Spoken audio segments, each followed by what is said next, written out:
ఇప్పటికీ మించిపోయింది ఏమీ లేదు. మొదలుపెట్టు. ఒక 6 నెలలు బలంగా సాధన చేయి.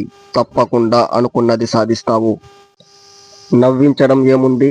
ఎవరైనా నవ్వించగలరు. కానీ ఆనందంగా ఉంచడం మాత్రం అందరి వల్ల అవ్వదు. నవ్వించే వారిని మర్చిపోగలం, కానీ ఆనందంగా ఉంచే వారిని మాత్రం అస్సలు మర్చిపోలేం. నీ దగ్గర డబ్బు లేదన్న నిజాన్ని నీ నీడకు కూడా తెలియనీయకు.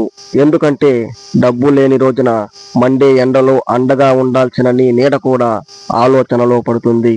మనిషికి మరణం విచిత్రమైనది.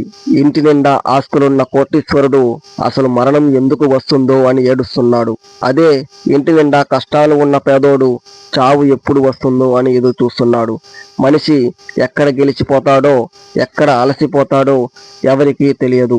మట్టిలోకి మాత్రం మనశ్శాంతి లేకుండా వెళ్తున్నాడు.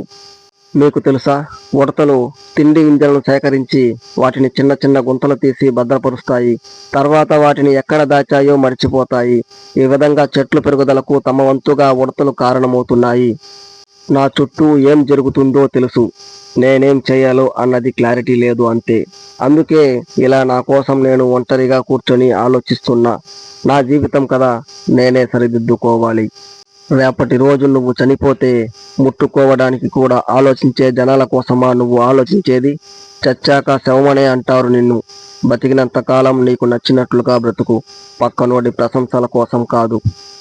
ఓడిపోయానని బాధపడకు. ఇంకోసారి ప్రయత్నించు. ఈసారి నీకు నేను తోడుగా ఉంటాను.